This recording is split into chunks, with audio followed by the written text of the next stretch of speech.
শংকৰদেৱ কলাক্ষেত্ৰৰ পৰাই 2026 নিৰ্বাচনী ৰণদংকা বজালে বিজেপিয়ে।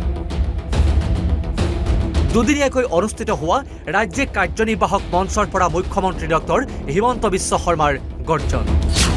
এইবাৰৰ নিৰ্বাচন সনাতন সভ্যতা ৰক্ষাৰ যুঁজ। 60 দিনৰ পাছতেই অনুষ্ঠিত হ'ব বিধানসভা নিৰ্বাচন। প্ৰতিগৰাকী ভাৰতীয় জনতা পাৰ্টিৰ সদস্যই ব্যক্তিগত আশা আকাংক্ষা বাদ দি হ'ব লাগিব এই যুঁজৰ বাবে অজেয় অপৰাজিত সৈনিক। আজিৰে পৰা 60 দিনৰ ভিতৰত বিধানসভাৰ নিৰ্বাচন ঘোষণা কৰা হ'ব। তাৰ পৰিপ্ৰেক্ষিতত আজি আমি মিলিত হৈছোঁ আৰু এক প্ৰকাৰ আমি ইংৰাজীত যাক কাউণ্টডাউন বুলি কওঁ, আমি নিৰ্বাচনী কাউণ্টডাউন সন্মুখত ৰাখি আজি আমি কাৰ্যনিৰ্বাহকত মিলিত হৈছোঁ। সেয়েহে 2026, 2031, 2036, 2041 যিমান দিনলৈ আমি জীয়াই থাকোঁ, আমাৰ বাবে প্ৰতিটো নিৰ্বাচন সভ্যতাৰ যুঁজ। আমাৰ বাবে প্ৰতিটো নিৰ্বাচন জাতিটোক জীয়াই ৰখাৰ মহা সংকল্পৰ যুঁজ।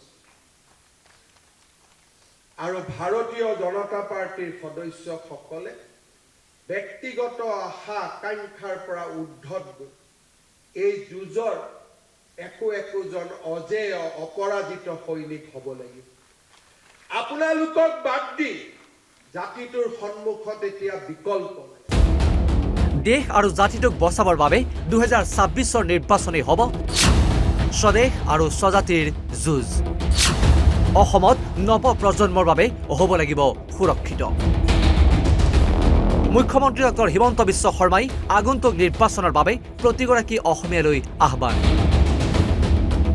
সমৰ্পিত মনোভাৱেৰে ভাৰতীয় জনতা পাৰ্টিক আদৰি লৈ সভ্যতাৰ যুঁজত জয়ী কৰাই জাতিটোক সুৰক্ষিত কৰিবলৈ 26ত বিজেপিক প্ৰত্যেকজন সনাতনে ভোট দিব।